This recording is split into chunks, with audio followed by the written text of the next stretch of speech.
There aren't topics that are off limits on Twitter. And because of that, like, it is changing the world. And because there is one place that has that, the other outlets are responding. The grip that like woke had began to really loosen up. And 2 points. One, the LGBT stuff last year in the summer, and then when Elon Musk got his hands on Twitter or X and bought it. That's when the iron grip of the woke started to really loosen up, and people started to say, wait a minute, maybe this isn't good. That's when all of the people that were talking about their negative reactions to the vaccine started to be able to say, like, I can actually talk about this stuff now. That one location or that one place where people could go made it so that all of the other places had to respond. And now you have CNN that's actually marginally critical. Like, there was someone that was actually they were talking about the court case yesterday where Fannie was embarrassing herself. Like, they were actually, that was an embarrassment. It was, and they weren't trying. It didn't sound like they were trying to cover it over and stuff. And granted, it's not the best coverage or anything, but it is a response, and it does show that everyone else is noticing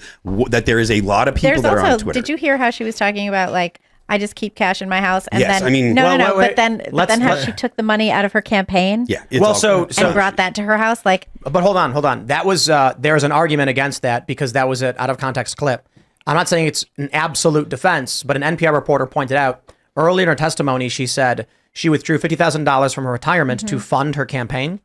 When she took that money out of her retirement, she kept a portion of it as cash in her house and put the rest in it. I see. Because I watched the whole thing, but I did miss that part. And people thought she was saying, but here's the point, just because she may have taken money out of her retirement to her campaign doesn't mean she didn't mean, because she said I took money out on my campaign. Yeah, we don't know for sure. Yeah. But let's do this. We have an article from scnr.com.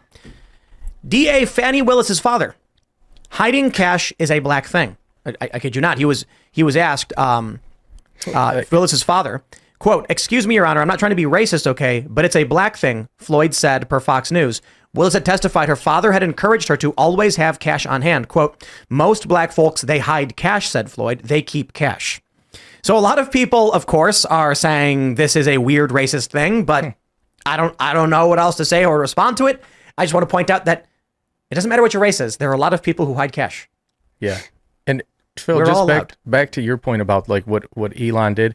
I actually got banned after Elon took over on a trans issue. I just posted one of those Venn diagrams, like, and like Fox did a story on it. It was crazy. It was literally just showing men, women, and then where it intersected in the middle, it said mental illness.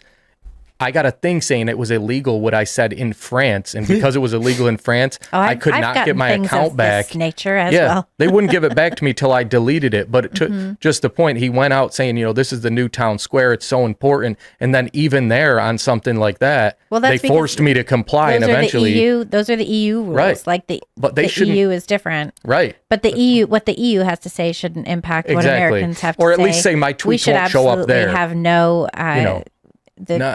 So-called international law should have nothing to do with the United States. American citizens should always reply with poop emojis to that stuff. Just mad. Yeah, like I don't care. I don't care what your laws are. I'm here.